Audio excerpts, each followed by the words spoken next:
Greetings, time travelers. Welcome to the stunning landscapes of the late Eocene period in what we now recognize as the Dakotas. Imagine but stripe like cinnamon.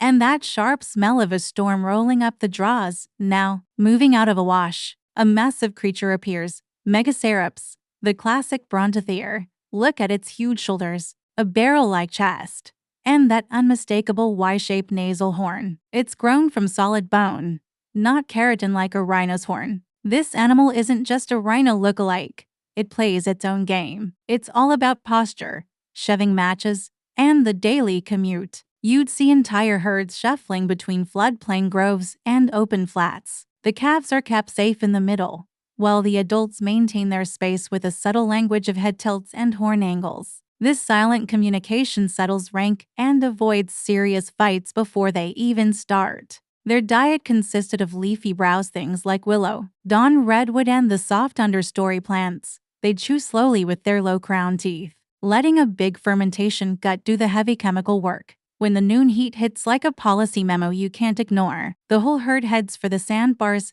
and shaded terraces, where the wind helps keep the flies away. What about the predators? Sure, bear dogs and nimravids were around, but taking on an adult Megacerops was a risky calculation. Their sheer mass, defensive formations, and a powerful lateral shove from that horn made them a tough target for anything. Without a solid exit plan, the monsoon season would completely rewire their pantry. After a big storm, fresh silt would green up almost like a time-lapse video. The herds would adjust their routes, their trackways layering the Badlands with a history of their supply chain. During the dry weeks, everyone would be forced to gather at the last remaining water sources. These crossing points became negotiation tables where horn angles and eye contact kept the peace and avoided unnecessary conflict. And for their calves, learning the routes came first, and knowing the plant names came second. Safety was a map etched in memory, not a miracle. The skulls of these animals are an architectural marvel. They have large air spaces to lighten the front end while keeping the horn base incredibly stiff. The powerful neck and withers supported this massive lever arm. The whole animal is a moving compromise.